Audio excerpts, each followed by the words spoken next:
हाँ जी, 12th class probability के मेंटल मैथ्स प्रैक्टिस का 10th डे बेटा, और last day of the book. Okay, चलिए।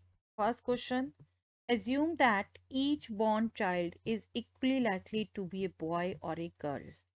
If a family has two children, then find the conditional probability that both are girls given that youngest is a girl.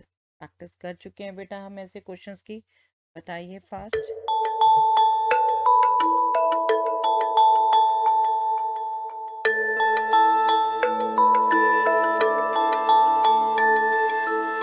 I am sure बेटा आप calculate कर पाए होंगे कि ये probability 1/2 है। कैसे, एक बार डिटेल में एक्सप्लेन करूं। फैमिली में दो चिल्ड्रन हैं, ठीक है, तो आपके क्या क्या कॉम्बिनेशन होते हैं? बड़ा भी बॉय हो, छोटा भी बॉय हो, बड़ा बॉय हो, छोटी गर्ल हो, बड़ी गर्ल हो, छोटा बॉय हो, बड़ी गर्ल हो, छोटी भी गर्ल हो। ये कॉम्बिनेशन हो सकते हैं दो चिल्ड्रन के।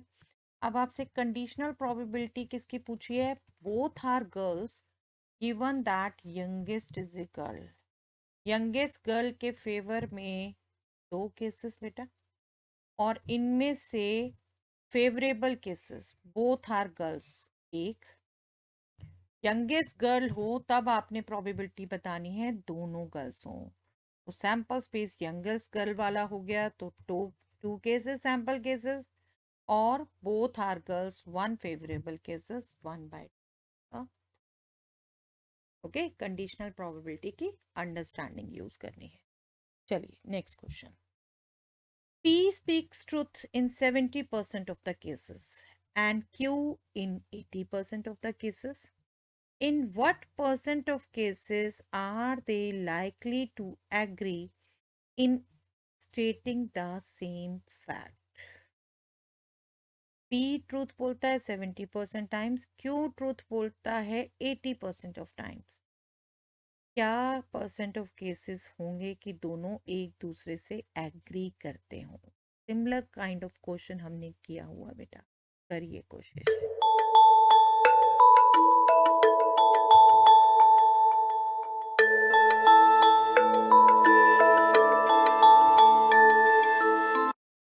देखिए, अगर हम बात करते हैं कि दोनों सेम स्टेटमेंट बोल रहे हैं, हम पी के सच बोलने को ए बोलते हैं और बी क्यू के भी सच बोलने को बी इवेंट बोलते हैं, तो या तो दोनों सच बोल रहे हैं या फिर दोनों सच नहीं बोल रहे हैं, तभी एक दूसरे से एग्री करेंगे।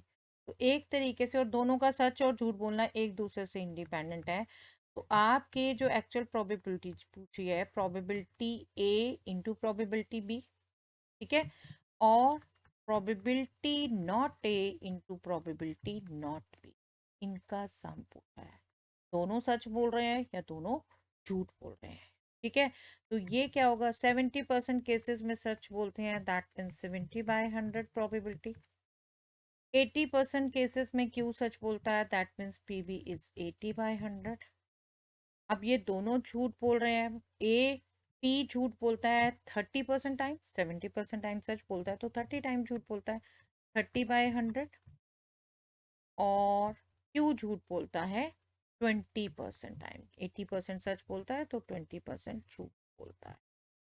बस यही आपने परसेंट में आंसर देना था बेटा, और इजली निकल जाना था ये, राइट।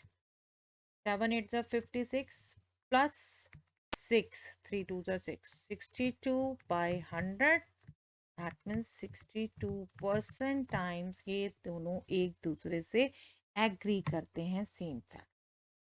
ओके, मैंने आपको डिटेल निकाल के दिखा दिया, बट ऐसे क्वेश्चन में देखिए बिल्कुल सिंपली क्या कर सकते हैं, 70% बात हो रही है, 80% बात हो रही है, इनको मल्टीप्लाई करना है। 7 इंटू 8 56% होगा, इनको जब मल्टीप्लाई करना है। दूसरा इनका रिमेनिंग 30%, 20%, 3 इंटू 2 6, 56 प्लस 6 आप फटाफट निकाल सकते हैं, 62% आने वाला, राइट। मेंटली कैसे करना है वो नेचुरली आपकी प्रैक्टिस सिखा देती है ऐसे क्वेश्चन। ये डिटेल में तो बिल्कुल बार बार कह रही हूँ बेटा, मैं तो पूरे प्रैक्टिस कराते हुए आपको ये मान रही हूँ कि मैं आपको रेगुलर कोर्स की प्रैक्टिस करा रही हूँ, ठीक है। A random variable x has following probability distribution random variable की वैल्यूज दे रखी हैं 0 से 7 तक और प्रोबेबिलिटीज की ये वैल्यू दे रखी है। ठीक है, find the value. Regular question है बेटा, करिए फाइंड आउट।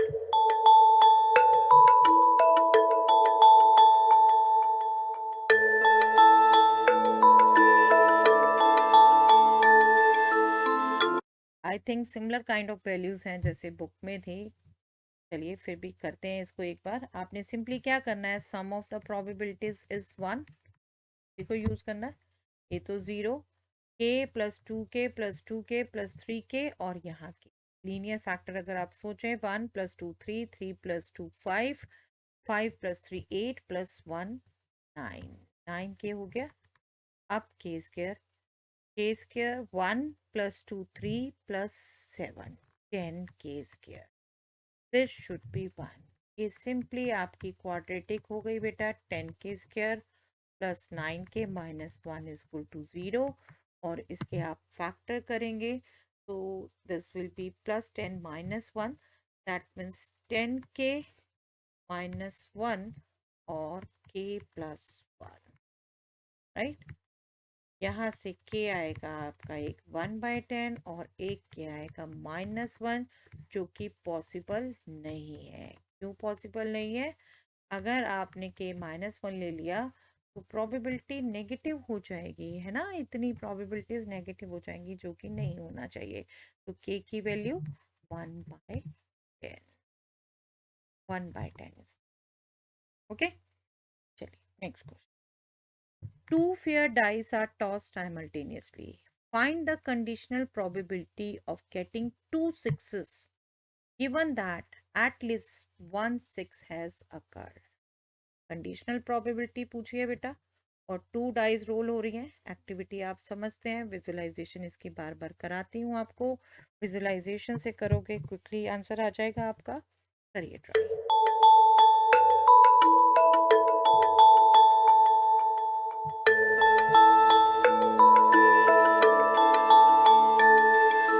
देखिए आप विजुलाइज करते हैं एटलीस्ट 1 6 आए, दैट मीन्स आपके फेवरेबल केसेस हो गए ये लाइन और ये line. That means 5 plus 6 11 favourable cases हो गए। ठीक है, दोनों 6 होने चाहिए, दोनों 6 एक ही आउटकम है। तो कंडीशनल प्रोबेबिलिटी जो निकलती है फेवरेबल केसेस 1, एटलीस्ट 1 6 11, 1/11 डायरेक्टली आपकी कैलकुलेट हो जाती है अगर आपको कंडीशनल प्रोबेबिलिटी की अंडरस्टैंडिंग है। आपने प्रोबेबिलिटी निकाली 2 6 गिवन एटलीस्ट 1 6, एटलीस्ट 1 6। ठीक है, तो आपका ये सैंपल स्पेस हो गया, ये फेवरेबल केसेस थे। सैंपल स्पेस के आउटकम्स 11 और फेवरेबल, है ना। चलिए नेक्स्ट क्वेश्चन।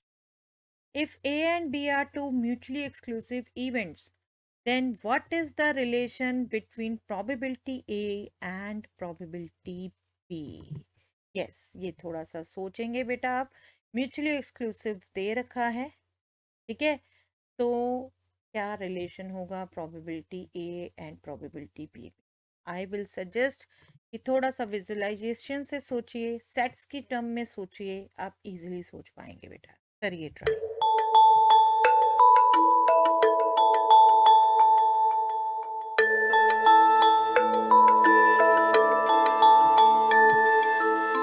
आई होप बेटा आप विजुलाइज कर पा रहे हैं। ये सैंपल स्पेस अगर ये ए इवेंट ये बी इवेंट है, राइट।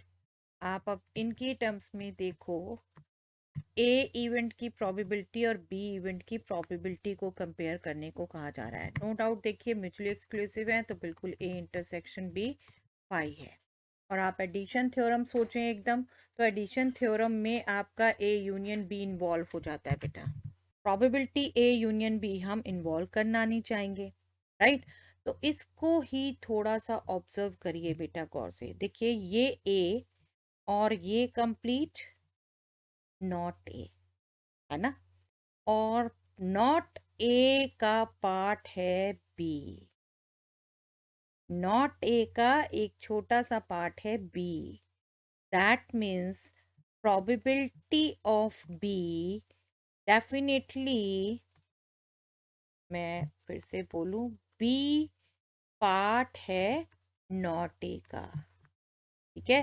तो probability of B will be less than equal to probability of not A, right? और A पार्ट है इसी ढंग से B नॉट का, ये A पार्ट है B नॉट का, तो probability A will be less than equal to probability B not. थोड़ा सा सोचना टिपिकल था बेटा, अंडरस्टैंडिंग अच्छी चाहिए थी आपको, इवेंट्स को आपने सेट्स की टर्म में समझा हुआ है, तो ये विजुअलाइजेशन आई होप क्लियर हो। ओके, आपकी मेंटल मैथ्स की बुक का ये लास्ट क्वेश्चन बेटा, आप नेक्स्ट ईयर बात करेंगे जब न्यू बुक्स आएंगी। आई होप आप सभी अच्छा परफॉर्म कर रहे हैं, और इन वीडियोस को बेटा आप यूज़ कर सकते हैं बिल्कुल एमसीक्यूज के लिए भी, कंपटीशन की प्रिपरेशन के लिए भी। बहुत अच्छे अच्छे क्वेश्चन है, आपने मेरे साथ प्रिपरेशन किए है तो खुद देखा है, इनको अच्छे से यूज़ करिए बेटा, अभी कंपटीशन की तैयारी भी आपने करनी है, बहुत काम आएगी। ओके, चलिए, all the best for the CBSE exams, all the best for mental maths quiz, all the best for your competitive exams, all the best for your coming future. Okay, चलिए, दैट्स ऑल।